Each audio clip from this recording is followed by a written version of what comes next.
verdaderamente para mí es un gusto que te aceptara esta invitación a dar la plática, aunque, bueno, cuando inicié con la idea de empezar con este seminario, pues fue el primero a quien fui a comentarle y a pedir su opinión, ¿de acuerdo? Y, pues bueno, en la segunda plática ya tengo el gusto de presentarlos. Y lo más importante que yo creo tengo que decirles sobre él es que es mi asesor espiritual, entonces más no puedo decirles, y para mí verdaderamente es un gusto dejarlos con... Y confesor. Y confesor, sí, exactamente. No soy una reina, pero eso no importa, ahí voy feliz.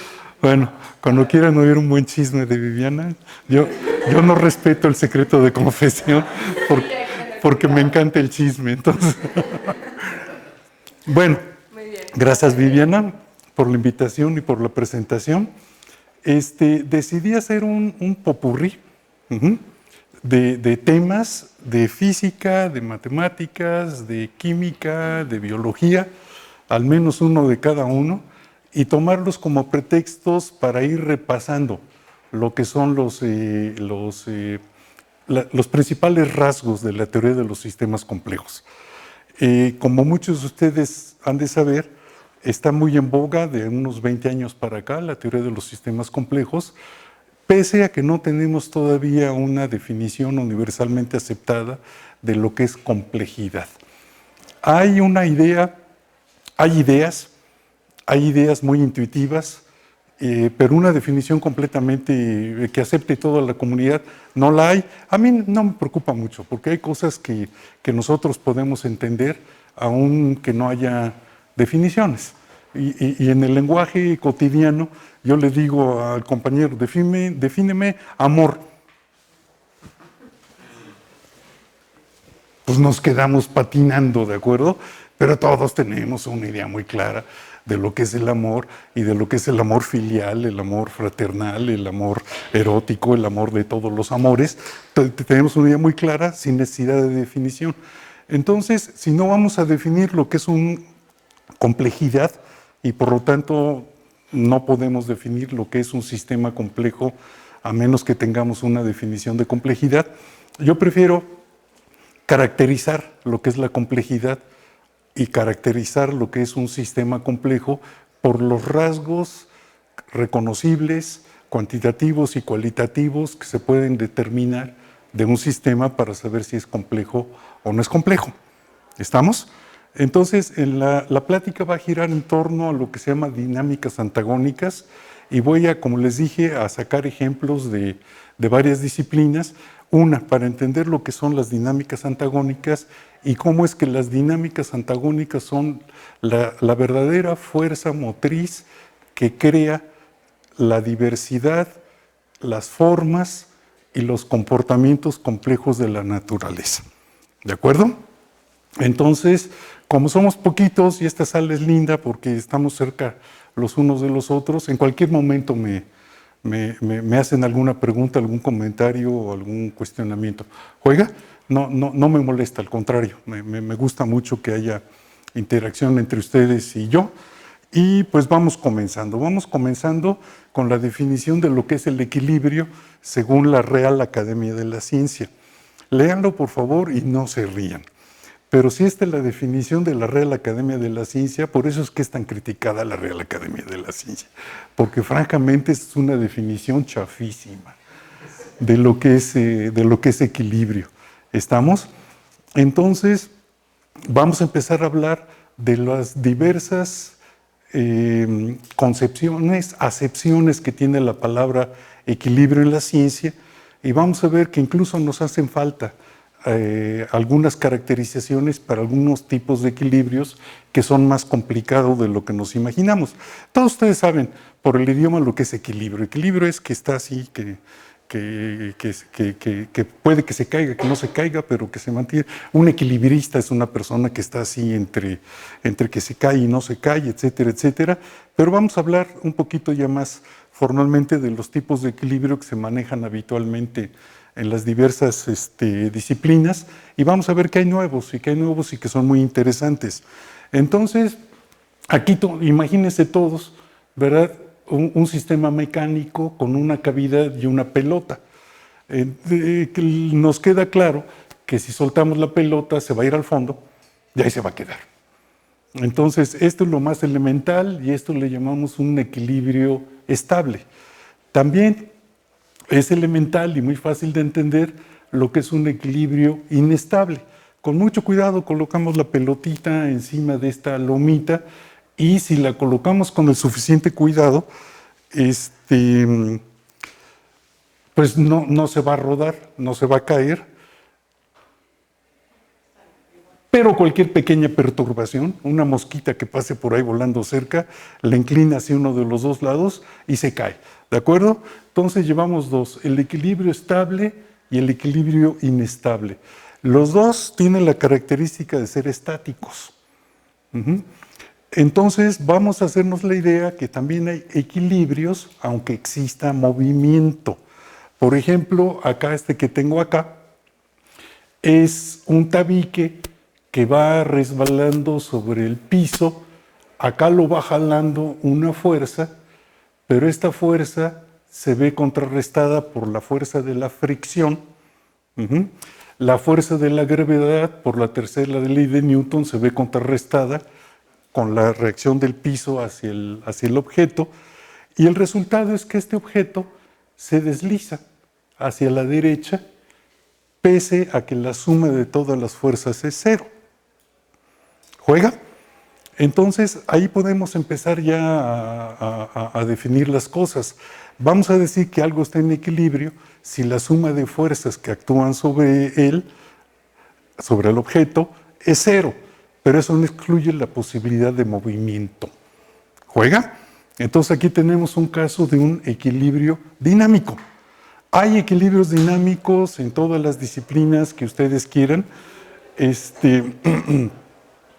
Por ejemplo, ustedes se pueden imaginar un sistema en algún sistema ecológico en el cual hay un depredador y una presa y que, sin embargo, estén en equilibrio. Es decir, siempre va a haber 1.439.000 conejos y 45.849 coyotes. ¿De acuerdo? Pero el hecho de que haya el mismo número de conejos toda la vida y de coyotes toda la vida no quiere decir que sean los mismos. Los coyotes están comiendo a los conejos, pero los conejos están naciendo y entonces las tasas de mortandad y las tasas de natalidad se encuentran equilibradas, pero sin embargo el resultado es que siempre existe el mismo número de conejos y el mismo número de coyotes. ¿De acuerdo? Ese es un equilibrio también.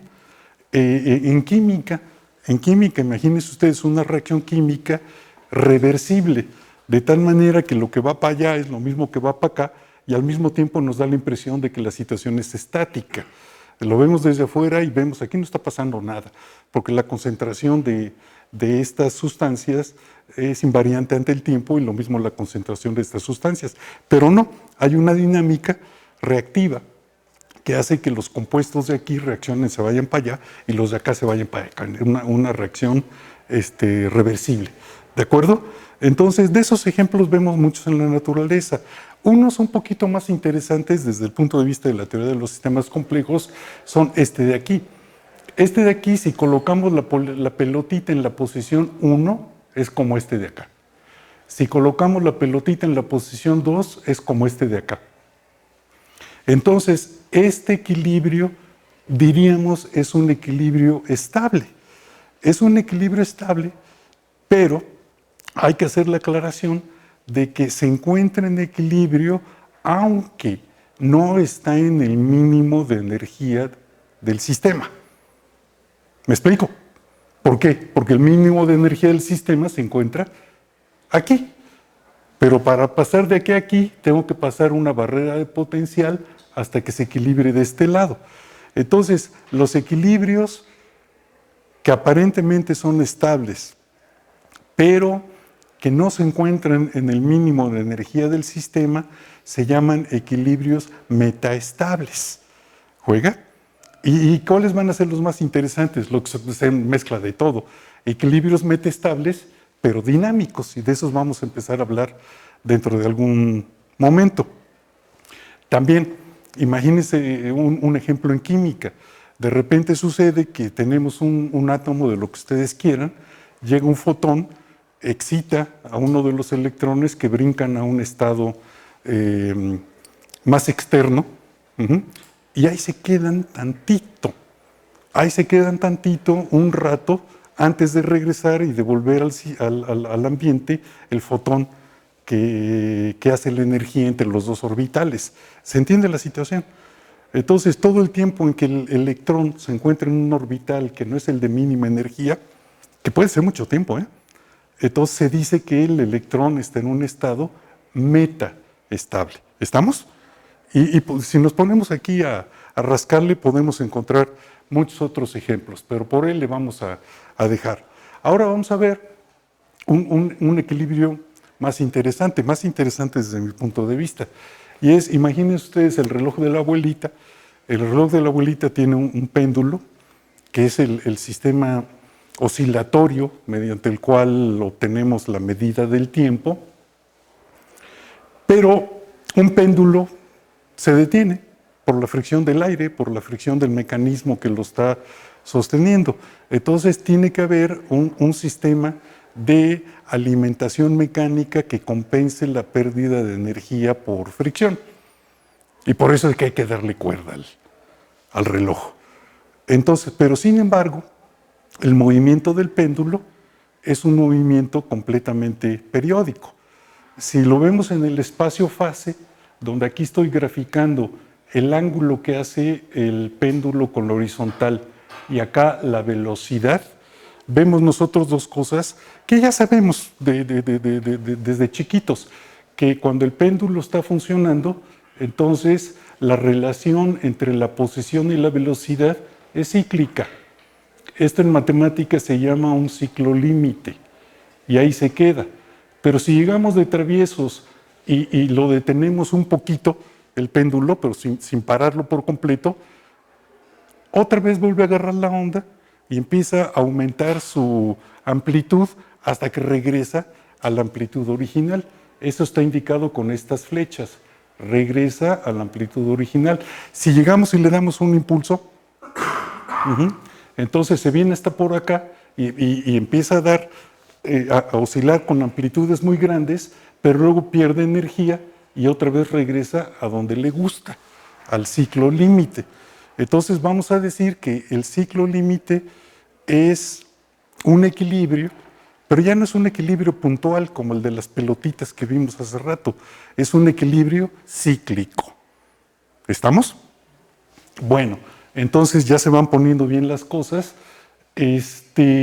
Vamos a ver el primer ejemplo, que es un ejemplo matemático, muy sencillo, y no voy a entrar en ningún detalle, ni va a haber derivadas parciales aquí, ni integrales, ni nada, ¿no? Simplemente les digo que este es un sistema iterativo, en el cual, si ustedes dan una condición inicial, x0, por ejemplo, n igual a 0, n igual a 0, con la única restricción de que esta variable x no se pueda salir del intervalo 0,1. ¿Estamos de acuerdo? No se puede salir del intervalo 0,1. Entonces, hagan todas estas operaciones que están aquí indicadas para obtener el valor futuro. Entonces, si yo empiezo con una condición inicial, se la quito al 1, el resultado lo multiplico por ella misma, lo multiplico por este parámetro y el resultado me da el valor futuro. El valor futuro, a su vez, lo vuelvo a meter como condición inicial, hago las mismas operaciones que ya quedamos y obtengo un x2. Otra vez, x3, x4, x5, ¿me van siguiendo? Bueno, esa sucesión de valores que tenemos puede tener varios comportamientos. Una sucesión numérica puede ser una sucesión numérica constante. Esas no tienen chiste porque no cambia su valor aunque cambie el tiempo. Puede ser una sucesión que después de algún transitorio tienda asintóticamente a un equilibrio, y no es casualidad que se llama equilibrio estable. Puede suceder que esa sucesión tienda a un equilibrio estable pero oscilando. ¿Se lo imaginan?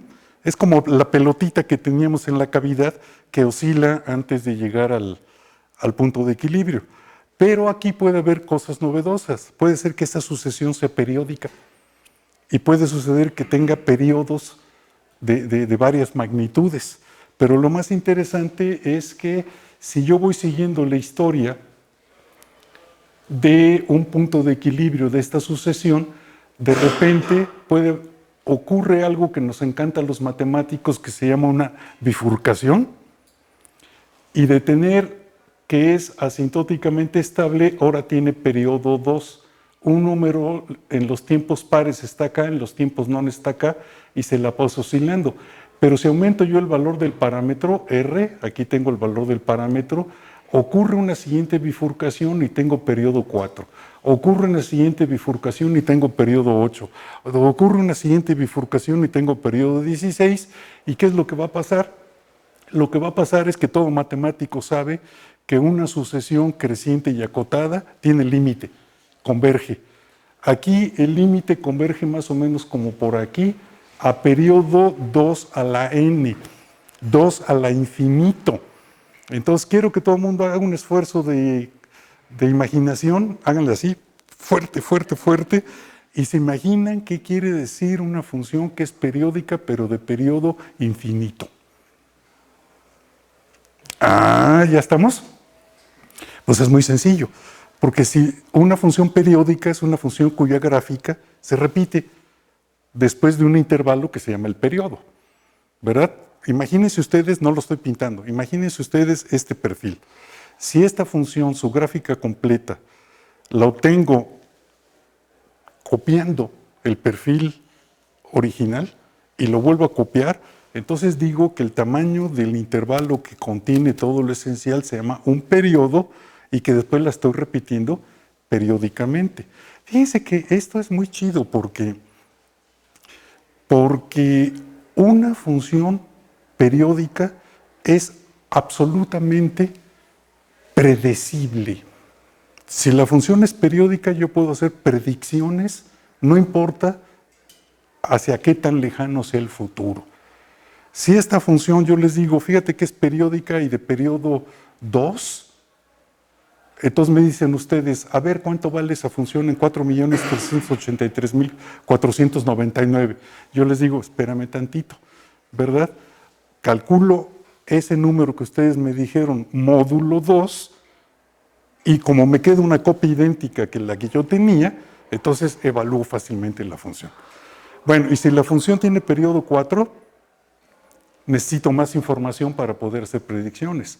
Y si tiene periodo 8, necesito más información para poder hacer predicciones. Y si tiene periodo infinito, necesito un infinito de información para poder hacer predicciones. Entonces, una de dos, esa función de periodo infinito para todo fin práctico es aperiódica. Dije una de dos, no, una de una, ¿verdad?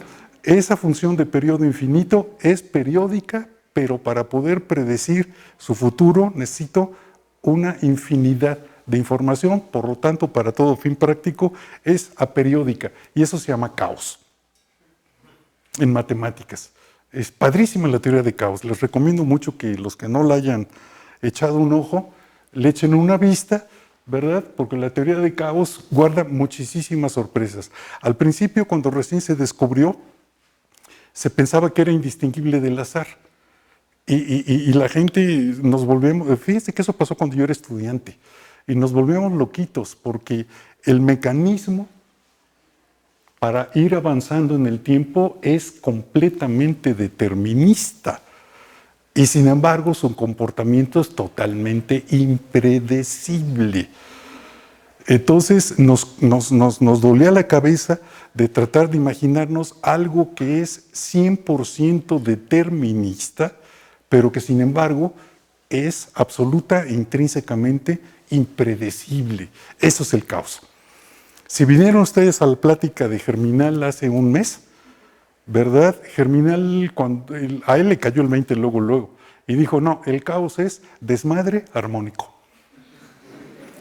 Es decir, que tiene rasgos del desorden lo suficientes como para permitirle explorar todo el espacio viable, pero restricciones suficientes como para poder encontrar comportamiento regular y armónico en él.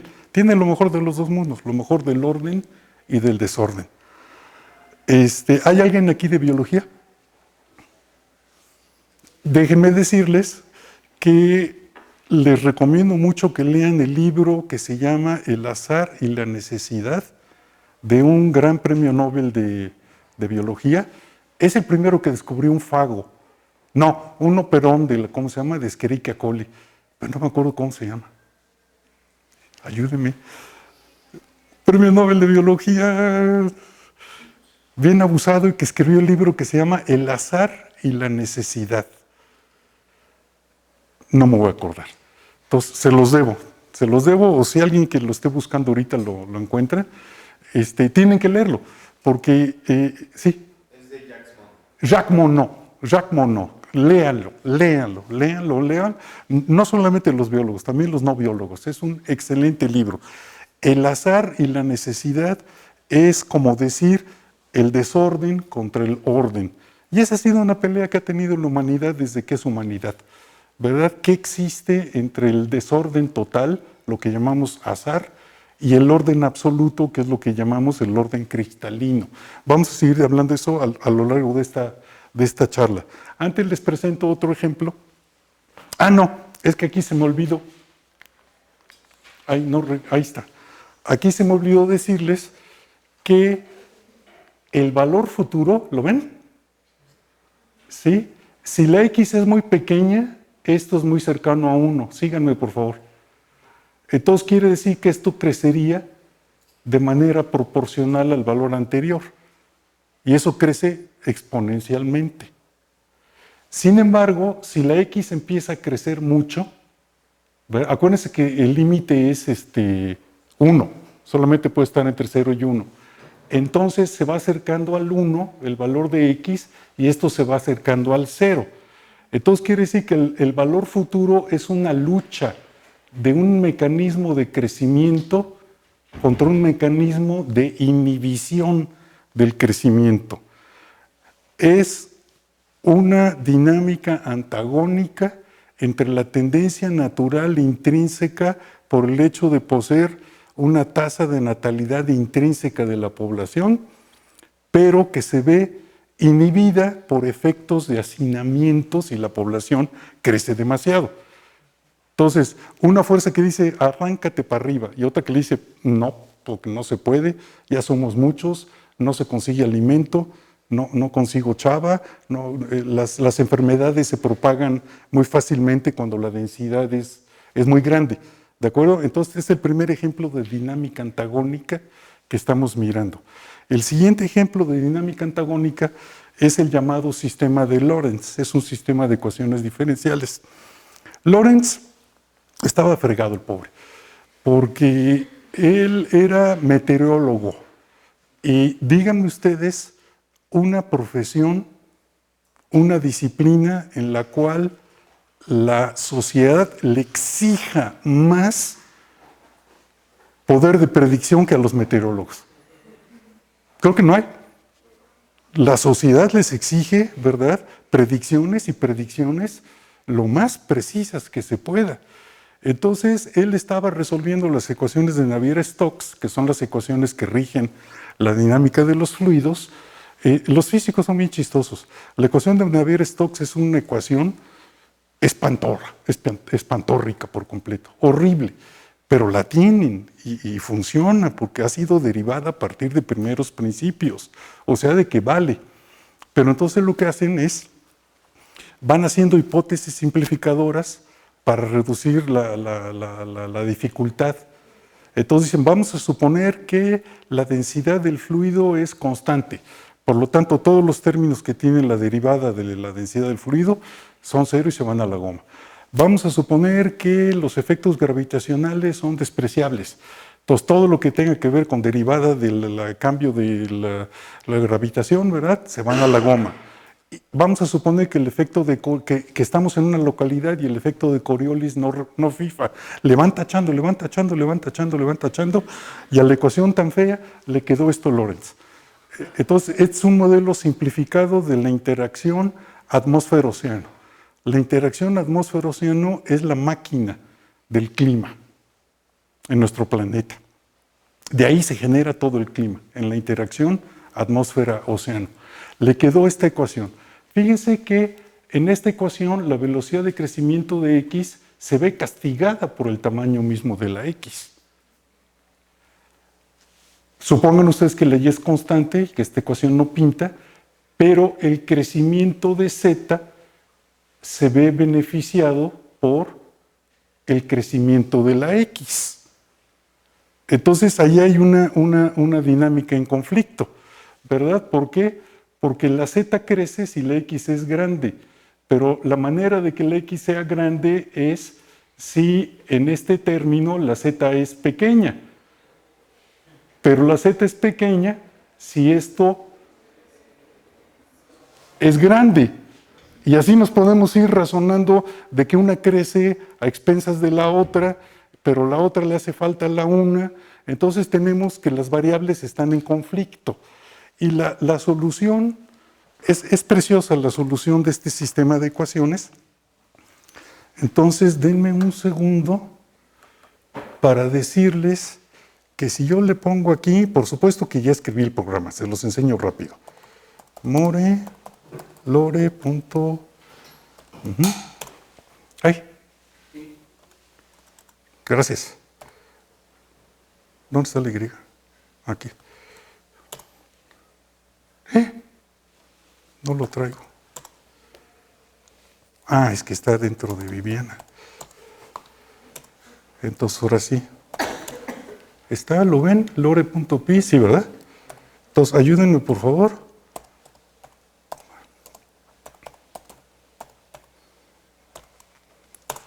Ya resolvimos numéricamente el sistema. Vale gorro porque no se ve nada, ¿de acuerdo? Entonces, pero lo bonito de Linux es que usted puede redirigir el asunto y en lugar de que se vaya a la pantalla, que lo guarde en un archivo y ya acabó. Y como ya acabó, lo bonito de Linux es que le pongo aquí un programita bien modesto, pero bien padre, que se llama Gnoplot, y acá simplemente le digo que me grafique, ¿qué? A.dat, sí, pero quiero que me lo grafique con líneas.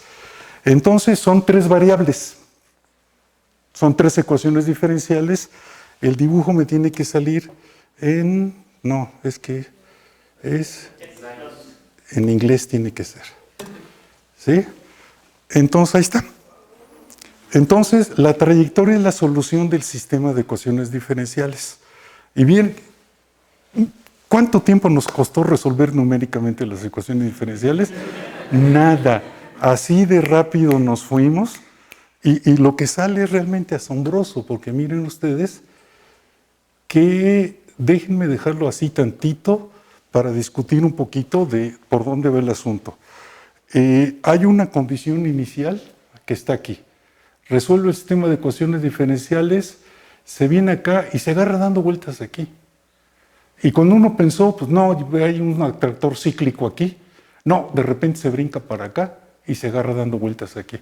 Y de manera absolutamente impredecible, no se sabe cuánto tiempo, cuántas vueltas va a dar de este lado, se regresa a este lado.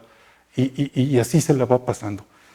Imagínense ustedes, porque no traigo gráfica para esto, imagínense ustedes la gráfica de una de las variables con respecto al tiempo.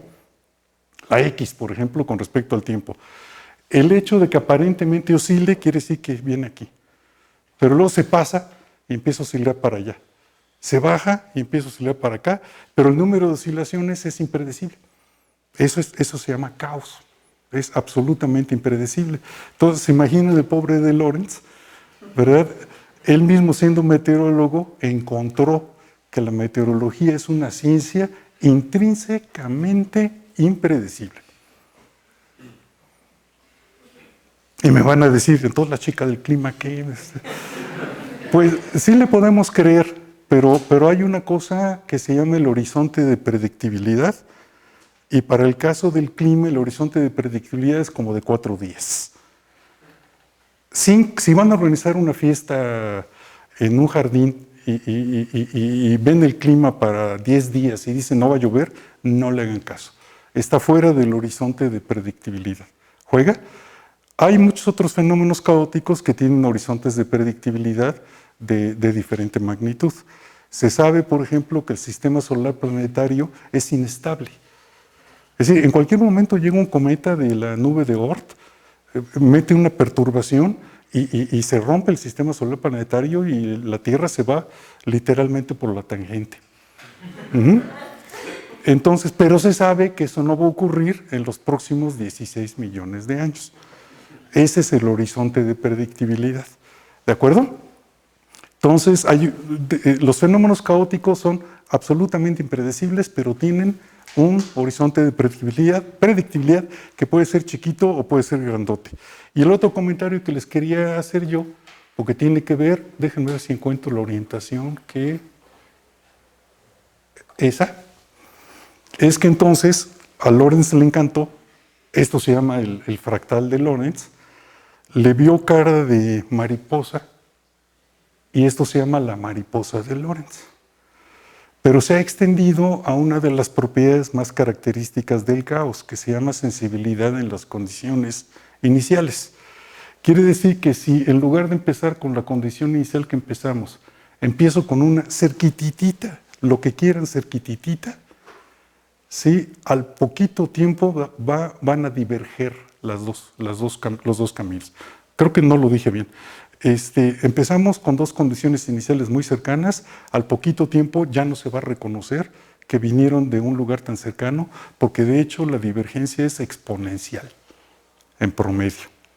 ¿Estamos? Que esa es otra propiedad del caos, la sensibilidad en las condiciones iniciales. Entonces se le ocurrió una metáfora muy padre a Lorentz. Dijo, el efecto mariposa es que el batir de alas de una mariposa en el Caribe puede tener un aumento en las fluctuaciones de esas moléculas de aire que movió la mariposa, que se amplifique exponencialmente y eso puede provocar un tornado en Texas. ¿De acuerdo? Lean a Lorentz, es un libro muy bonito, se llama La esencia del caos. Vamos a seguir con ¿dónde estábamos? Ay, no.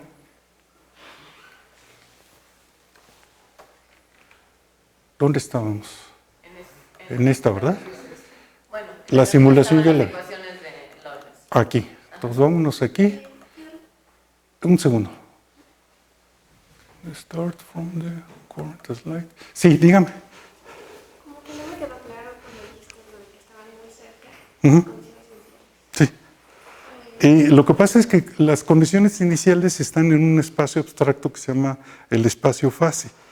Pero si se imagina usted la variable x, como dije hace rato, que dije que la variable x venía así, y luego bajaba y venía por acá y luego subía, ya como función del tiempo, y pone dos valores de x muy cercanos, al principio van a ir muy cerquita y después van a empezar a apartarse, y una vez que se empiezan a apartar, cada quien sigue su rumbo con gráficas completamente distintas.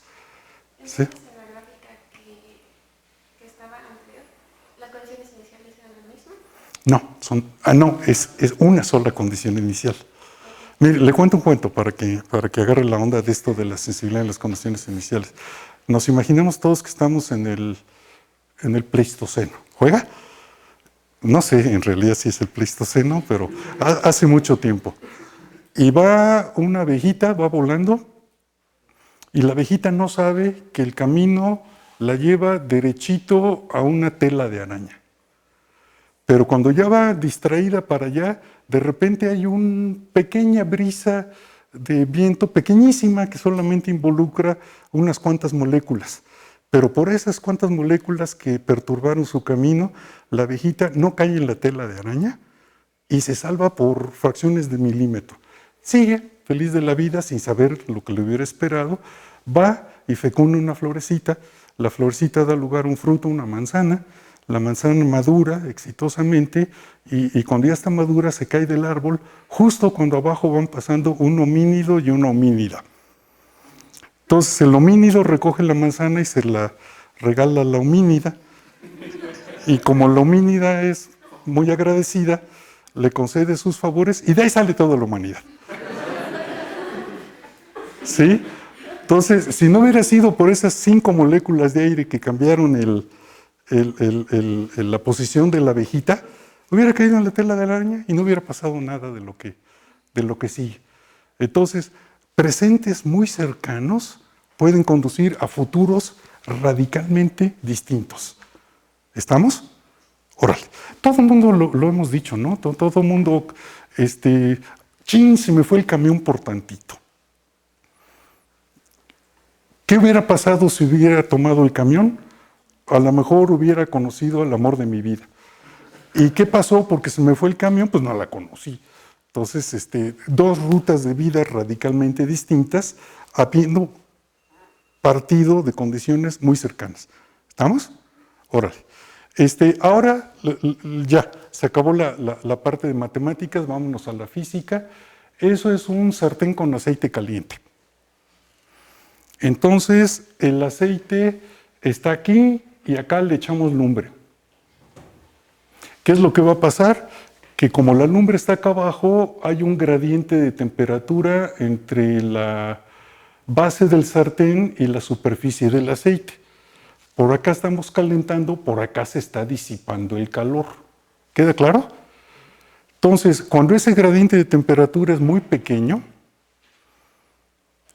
la transmisión de calor de abajo hacia arriba es por difusión. ¿Qué quiere decir por difusión? Por golpeteo molecular. ¿Sí? Las moléculas rápidas de aquí abajo le comunican su momento a las moléculas de arriba y así hasta las de arriba, y eso basta para disipar el calor. Pero llega un momento en el cual el mecanismo, si le subimos a la lumbre, ya no basta el mecanismo. Entonces ocurre, y acuérdense que les dije que voy a utilizar varios ejemplos como pretexto para mencionar cuáles son los rasgos que definen los sistemas complejos. Ocurre algo que se llama una ruptura de simetría. Y es que antes de la ruptura de simetría, todo el aceite es una masa homogénea. ¿Por qué? Porque la difusión térmica es microscópica, no la vemos. Pero cuando ya no es suficiente el golpeteo molecular para transmitir el calor para arriba, ocurre una ruptura de simetría y entonces una masa de aceite sube y el mecanismo de transmisión del calor es por convección. Es por convección. Pero si sube, el de arriba tiene que bajar y se vuelve a calentar y vuelve a subir, el de abajo vuelve a subir y se vuelve a bajar y se establecen estos ciclos que se llaman ciclos de convección. ¿Estamos? Tenemos ciclos de convección. Estos ciclos de convección los podemos ver. Hagan el experimento con un sartén en su casa. Aquí alguien lo hizo con un sartén en su casa. No están bonitos, pero se ven los ciclos de convección. Aquí abajo en el Tlahuizcalpan hay un laboratorio donde trabaja un compañero físico que se llama Sergio Hernández, que hace ya estos experimentos, pero muy finos. Y ya le quedan estas celdas que amplificadas se ven así como perfectos hexágonos. ¿Juega? ¿Qué dio lugar a estos hexágonos? Una ruptura de simetría. Acuérdense de la ruptura de simetría porque es un concepto esencial para la teoría de los sistemas complejos. Porque además la ruptura de simetría es la única fuente de generación de formas que tiene la naturaleza. Así sean formas de materia inerte como el aceite o las formas biológicas. Si les contaron lo de la selección natural, les contaron cuentos. Sí, la selección natural puede afinar las formas que se dan, pero no generar formas nuevas. El mecanismo de generación de formas es la ruptura de simetría. Y las formas que se generan se llaman formas emergentes. Otro término chido de la teoría de los sistemas complejos. La emergencia de patrones. ¿Estamos? ¿Vamos bien todos? Órale. Háganlo. Fíjense que aquí dentro de los hexágonos se metió una forma que se llama una dislocación, pero esta dislocación es una dislocación metastable. Ah, ya los agarré en la maroma. ¿Quién me dice que habíamos quedado que era metastable? Que se puede quedar ahí, pero no está en el estado mínimo de energía. Entonces, con cualquier cosita se rompe este patrón y se reintegra a los hexágonos. ¿Estamos? Entonces, le vamos a seguir. Déjenme decirles que, ¿se acuerdan ustedes que la circulación establece una oscilación de la materia? Eso me gusta mucho como ejemplo porque nadie puede dar tampoco una definición de lo que es el tiempo. Es como el amor y como la complejidad. Se han gastado litros de saliva y de tinta y nadie tiene una definición del tiempo. Entonces, a mí me caen muy bien los físicos porque ellos son muy prácticos. No se detienen ante minucias de qué es filosóficamente el tiempo. Para un físico, tiempo es aquello que se mide con un reloj. Pero los relojes están basados en sistemas oscilatorios. El reloj de péndulo, el reloj electrónico que tienen ustedes no tiene un péndulo, pero tiene un oscilador de cuarzo que funciona con electricidad y de esas oscilaciones se saca la hora que es. Entonces quiere decir que si en el aceite caliente tengo yo oscilaciones, en principio también puedo medir el tiempo con eso. Entonces imagínense el tiempo primitivo antes del Big Bang, las fluctuaciones del vacío cuántico, ¿verdad? No existe el tiempo. Sin materia no existe el tiempo.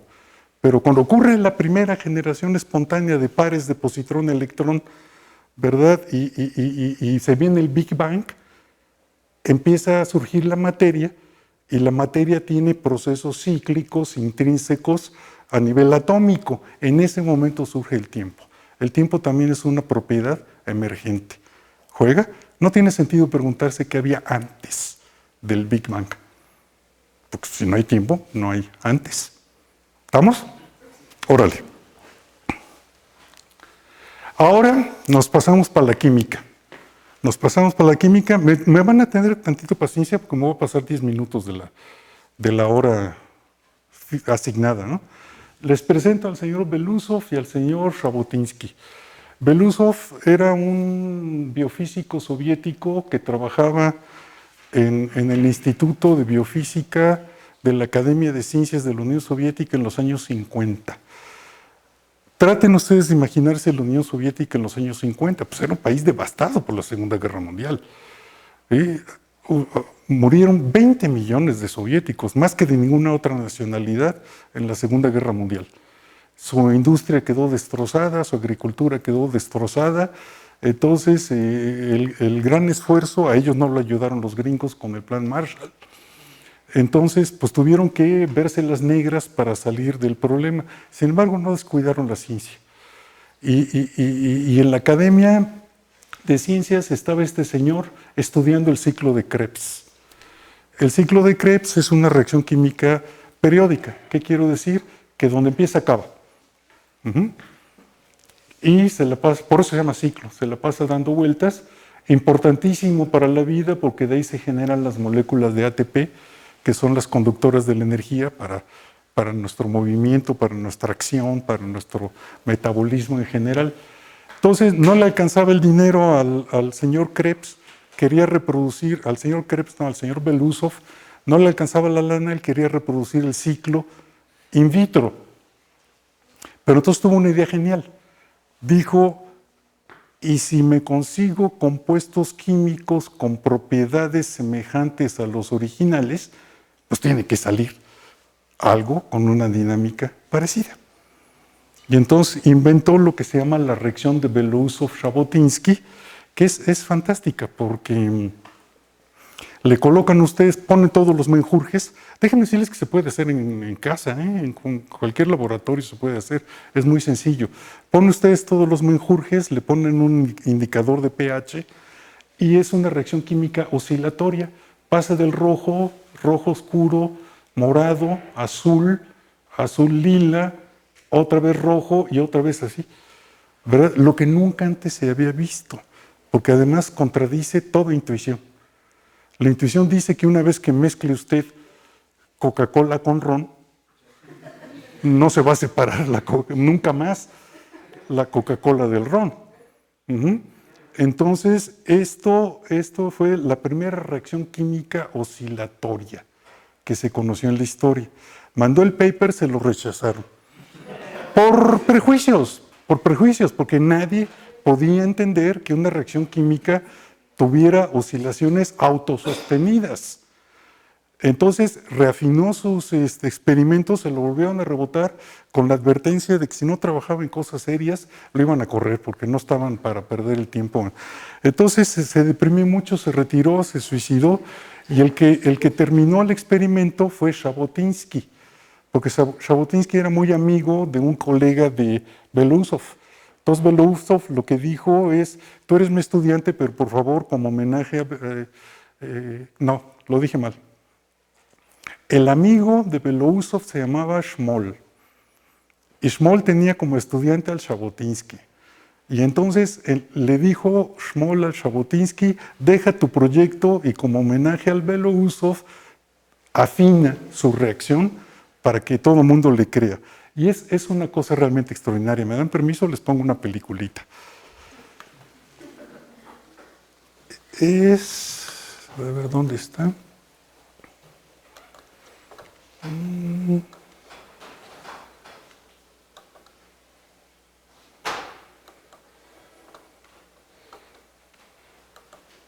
A ver. Se ponen todos los menjurjes, pero en lugar de ponerlos en un vaso, los vamos a poner en capa plana, en una capa muy, muy, muy delgada, en un plato de Petri. ¿Juega? Entonces, échenle ojo y van a ver que de un medio homogéneo va a haber rupturas de simetría y van a empezar a originarse formas que antes no existían. Y esas formas tienen una geometría muy característica. Espérense tantito, ahorita le van a echar cámara rápida para que no demoramos tanto. Pero, ahí está, ya le echaron cámara rápido. ¿Ven aquí arriba? ¿Ven? Aquí hay una espiral y que está conectada con una espiral de este lado. ¿Sí lo alcanzan a ver? Sí, ahorita les pongo un ejemplo más concreto. Esas espirales, aquí se ve clarísimo, ¿eh? Esas espirales las estudia mucho un compañero de aquí de la facultad que se llama Faustino Sánchez Garduño, de lo mejor que tenemos del profesorado aquí de la facultad, y ya bautizó a estas ondas como las ondas chocorrol. ¿Sí se acuerdan, no? De los chocorroles, como... Todavía todo el mundo les dice las ondas chocorrol a estas ondas de acá. Ahora déjenme ponerles... Esta no es exactamente la de Belousov-Jabotinsky, pero desde el punto de vista de la dinámica, de la cinética química es equivalente.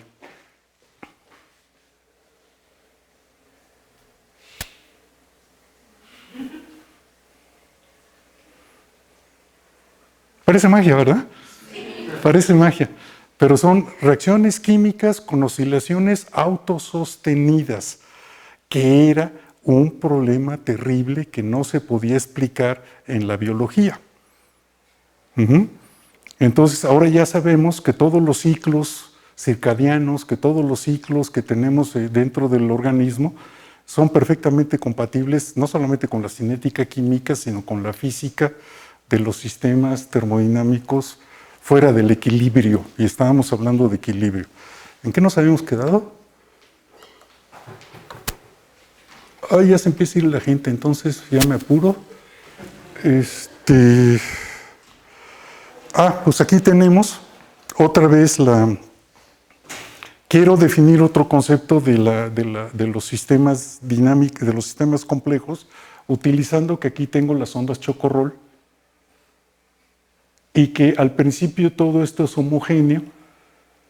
En algún cierto lugar brota un punto claro sobre el fondo oscuro, empieza a crecer, acá también brota otro lunar, empieza a crecer.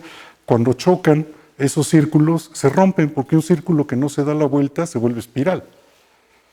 Entonces, ruptura de simetría, emergencia de patrones, formas geométricamente conspicuas, aquí en la reacción de Belousov-Jabotinsky. Y no me lo van a creer, pero esta de acá se lleva un libro de regalo y que adivine qué es. Está cañón, ¿eh?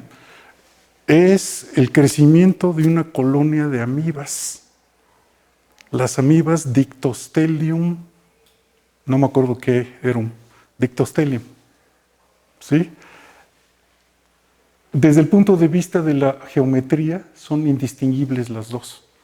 Entonces, otra cosa que caracteriza a la teoría de los sistemas complejos es que, aunque la base material sea completamente distinta, existen dinámicas macroscópicamente universales. ¿Qué tiene que ver acá los reactivos químicos con las amibas? Nada, nada, porque en este mundo lo importante no son las cosas, lo importante son los procesos. Y a toda la familia de formas que sean equivalentes a estas, no importa cuál sea su sustrato material, se le conoce con el nombre de una familia de universalidad dinámica. Y ese es un tema de estudio de la teoría de los sistemas complejos también. ¿Ahí la llevamos? Y ya acabo con esto. ¿Sí? ¿Qué es esto? El DNA. El DNA, échenle un ojo porque ya se me va a acabar el tiempo. Nomás quiero que recordemos, todo el mundo recuerda que el DNA está formado por una parte variable y por una parte constante.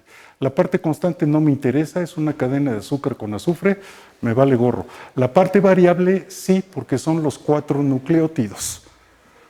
Y solamente son A, C, G y T.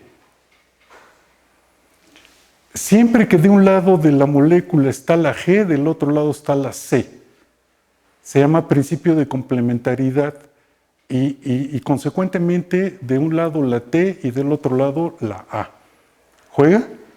Como la C con la G están unidas por un triple enlace de hidrógeno, les voy a llamar moléculas fuertes y consecuentemente a estas moléculas débiles. ¿Me van siguiendo?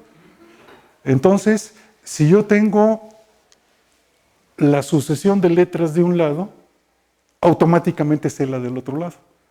Entonces, desde el punto de vista matemático, basta con que estudie yo una sucesión lineal de 4 letras. Fuerte, débil, fuerte, fuerte, débil, fuerte y débil. Pero esa no es la única dicotomía. La otra es que las rojas son moléculas grandes y las verdes son moléculas chicas. Entonces, dada una cadena de 4 letras de DNA, yo puedo traducirla en una binaria, es decir, en una de ceros y unos. ¿Con qué alfabeto? ¿Con qué diccionario? Con el diccionario fuerte débil. Pero también la puedo traducir en otra, de ceros y unos, con el otro diccionario, que es grande o chica. ¿Me siguen? Hay un tercero, y nada más un tercero que está determinado por los otros 2. Entonces, una cadena de DNA la puedo traducir en 3 binarias. ¿Me siguen? Nos vamos rápido. 3 binarias. Ahí está en resumidas cuentas lo que acabo de decir, no importa. Y aquí también visualmente lo que acabo de decir, una cadena de DNA la puedo traducir en una de ceros y unos, una segunda de ceros y unos y una tercera de ceros y unos y ya. Donde 2 de ceros y unos determinan la tercera. Rápido, rápido, rápido. Estas son las matemáticas más complicadas que vamos a ver el día de hoy. Y es que, dada una secuencia de ceros y unos, la que quieran, que puede venir del DNA con las reglas que le acabo de decir o se la buscan ustedes donde quieran. Y midan este índice, que es una cuantificación bien interesante, y es muy sencillo de calcular. Cuenten el número de ceros seguidos de ceros. ¿Me siguen? Aquí hay un cero seguido de cero, aquí hay otro cero seguido, otro, ¿de acuerdo? Multiplíquenlo por el número de unos seguidos de unos. A lo que quede le restan el producto del número de unos seguido de ceros por el número de ceros seguidos de unos. ¿Se puede hacer? Facilísimo. Todo esto lo dividen entre el total de unos y el total de ceros únicamente para normalizar la operación. Para normalizar la operación y porque este índice nos va a quedar en el intervalo de menos 1 a 1. ¿Ya? Lo podemos hacer, ¿verdad? No lo figuramos todos que lo podemos hacer. Pero fíjense ustedes que si la cadena original de ceros y unos está completamente alternada, ¿qué quiere decir? 0, 1, 0, 1, 0, 1, 0, 1, 0, 1, 0, 1, 0, 1. ¿Qué va a pasar? Este término vale gorro y por lo tanto este índice vale menos 1. ¿Y qué pasa si la secuencia ceros y unos tiene islas enormes de ceros seguidas de islas enormes de unos? Quiere decir que de estos casi no va a haber y de estos van a ser casi todos y que esto va a estar casi en el 1. ¿De acuerdo? Bueno, ahí lo dice. Nomás que aquí me salió mal, ¿verdad? Pero si C es negativa, hay una tendencia a la alternancia. Si D es positiva, hay una tendencia a la agregación. Agregación quiere decir ceros, muchos ceros seguidos de ceros, muchos unos seguidos de unos. Lo contrario de alternancia. Pero si ustedes me mezclan al azar ceros y unos, espera uno que haya la misma cantidad de esto, que de esto, que de esto y de que de esto. Por lo tanto, el índice va a valer cercano a 0 cuando la secuencia sea aleatoria. ¿Estamos? Órale. ¿Qué hacemos con esta herramienta? Nos regresamos al DNA. Tráiganse una secuencia de DNA. Tradúzcanla a una de ceros y unos con el primer diccionario y calculen la D. Tradúzcanlo a la segunda y calculen la D. Tradúzcanlo con la tercera y calculen la D. ¿Qué tengo? 3 números. 3 números son un punto en R3. Entonces tengo una manera muy bonita de visualizar geométricamente una secuencia de DNA como un punto en R3. ¿Juega? ¿Y qué pasa si hay una mutación? Bueno, cambia una letra por otra. Y si cambia la letra por otra, va a cambiar el 0 o el 1 que le toca. Y si cambia el 0 o 1 que le toca, va a cambiar la letra D que le toca. Entonces este punto se va a mover. Entonces, a lo largo de la historia, una serie de mutaciones es una trayectoria en este espacio. Entonces, este es el espacio-fase de la evolución. Chido, ¿no? Bueno, nos vamos al banco de datos y nos traemos todas las secuencias codificadoras de la rata y todas las secuencias codificadoras del Escherichia coli. Estas son las de Escherichia coli, estas son las de la rata. Y no podíamos publicar el maldito paper porque el árbitro decía, pero ¿qué herramienta de estadística utilizó para saber que son dos nubes distintas? Entonces le digo, pues sí se ve que son dos nubes distintas. No, que el p-value y que la t de student y que quién sabe qué. Entonces, pues lo tuvimos que hacer. Esto se hizo en el 95. Hoy día, los mismos organismos, ya los genomas completos se ven así. ¿Sí? No hay duda que son dos nubes distintas. Entonces, esta herramienta del índice D sirve para discriminar diferentes historias evolutivas estructurales, no funcionales, estructurales. ¿Y a qué viene con lo del seminario? Ya les cuento esto y ya nos vamos. Les cuento esto, que es que aquí estoy utilizando nada más dos, estoy proyectando al plano. Esto quiere decir fuerte, débil, esta quiere decir grande o chica. Entonces, los triangulitos con rojo son secuencias generadas al azar. Ya quedamos que quedan cerca del 0, 0. Este cuadro grande es un gen real. Es la peroxidasa, no me acuerdo qué asa, del rabanito. Aquí está. Y entonces el experimento que hicimos fue meterle mutaciones a la secuencia de DNA, pero mucho ojo, le metimos mutaciones manteniendo la proteína codificada. Es decir, toda esta sucesión de circulitos azules son equivalentes a este en el sentido que codifican la misma proteína, aunque las letras no sean las mismas. Eso se puede hacer y se puede hacer muy fácil. ¿Qué pasó? Que este es el estado natural y cuando empezamos a hacer mutaciones empezó a migrar hacia el lugar que le toca como si fuera al azar. Es decir, al equilibrio. Entonces, ay Dios mío, ¿qué pasó? Entonces ahí tenemos la misma cavidad que vimos hace ratito, pero la pelota no está en el fondo. La pelota está en un equilibrio metaestable, porque la gravedad hace que se caiga, pero que hay una mano que no deja que se caiga. Y entonces, ¿de quién es la mano? La selección natural no puede ser, porque cada uno de los genes codifica para la misma proteína, es decir, tiene la misma función. Entonces, la única otra posibilidad es de que... No, una vez di una conferencia y me dijeron, la de Maradona es la mano de... Pues la de Maradona es la mano de Dios, ¿verdad? Entonces, como no es ni Maradona ni la selección natural, pues tiene que ser otra cosa. Entonces, termino con la última... Ya voy a acabar.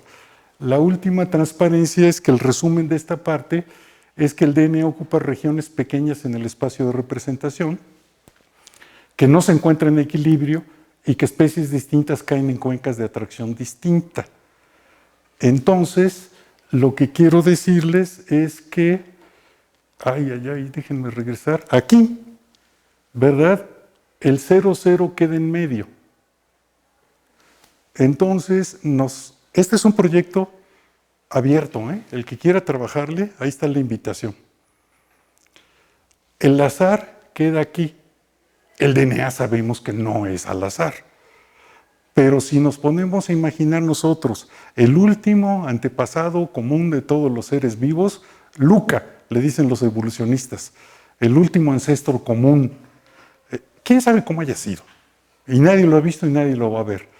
Pero de que era un procarionte, apuesto yo, mi carro y mi casa, a que era un procarionte. ¿Y qué es lo que pasó después? Que el lugar de los procariontes está por acá y que después hubo una ruptura de simetría que dio lugar a los eucariontes. Hay que ubicar esa ruptura de simetría porque matemáticamente las rupturas de simetría corresponden a las bifurcaciones que vimos en el diagrama de bifurcación hace rato. Esto está por hacerse.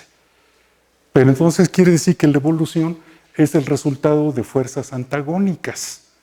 Una fuerza evolutiva que lleva el gen hacia el lugar donde se encuentra y otra fuerza que lo sostiene para que no caiga en el fondo del pozo.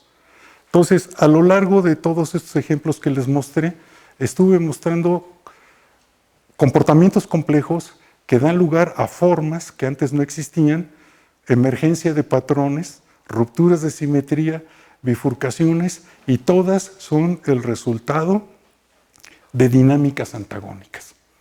Es decir, en este caso, la mano que empuja y la gravedad que le dice, pero para allá, entonces el estado metestable es una lucha de contrarios.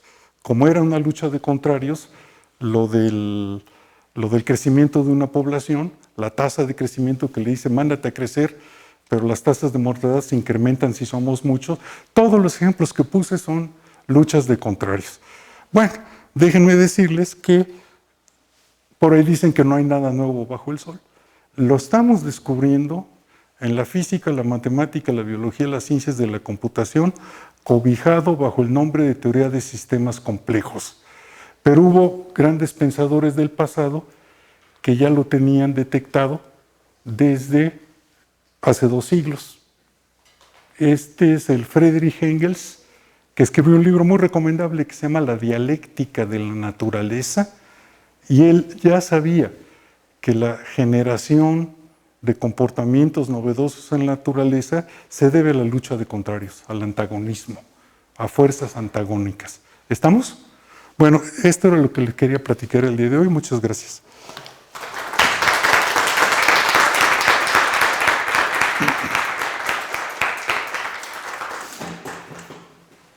¿Alguien tiene alguna pregunta? ¿No? ¿Nadie? Aquí hay una pregunta. Disculpe, en la imagen que ponen donde está el genoma del ratoncito y de un procarionte, pues se siguen viendo relativamente cercanos, que claramente se ve que son dos cosas distintas. Pero si hiciésemos eso, por ejemplo, con el genoma de un hongo, con el de un animal, o el de, por ejemplo, dos primates, ¿qué se vería? Ahorita, pues, lo que te esperas. ¿Igual dos no ves? Lo que te esperas, lo que pasa es que esto es dos genomas completos y cada punto es un cacho de 1000 nucleótidos. ¿Sí? Entonces el genoma de los humanos, de las ratas, tiene sus buenos 200,000 millones de letras. Entonces si lo partes en cachos de 1000, quiere decir que ahí hay 200 millones de puntos. Entonces, lo que tú dices de que se ven cercanos es la apariencia que nos dan estos puntos dispersos, porque realmente si haces un histograma, todos están aquí. Si pintas el circulito que tiene el 95% de los puntos, todo queda aquí, bien definido, y lo mismo acá. Y lo mismo acá. Y lo que esperas, lo que esperamos es que cada taxón, no me atrevo a decir una especie, porque los changos quedan casi igual, ¿verdad? Tiene su sitio en esta representación. Entonces, ya podemos nosotros decir, por ejemplo, que todos los eucariontes quedan en un octante de este cubo y que todos los procariontes quedan en una mitad de este cubo que es ajena a ese octante. Y es bien interesante porque en la mera frontera, adivina quién queda. Levaduras. Sí, pues porque las levaduras son eucariontes, pero tienen todavía mucho de vida monocelular parecida a los procariontes. Y también hay un caso que me gusta mucho. En la mera frontera está clamidia. Clamidia es un procarionte declarado, pero clamidia es necesariamente un parásito intracelular. Llevará tanto tiempo viviendo dentro de una célula eucarionte que ya adoptó el estilo de organización genómica estructural de sus hospederos. Entonces, eso está por hacerse. Eso está por hacerse. En aquel entonces hicimos este reporte para muchas otras especies, pero en aquel entonces no existía el Internet y no existía la manera de bajar, no había genomas completos. Entonces el trabajo se hizo de manera muy precaria, pero ahora que ya existen el genoma, el GenBank, ya hay cientos de genomas secuenciados y están en la base de datos y los podemos bajar con el Internet cuando se quiera. Hay que actualizar este trabajo. No. Es un proyecto, pues, abierto todavía.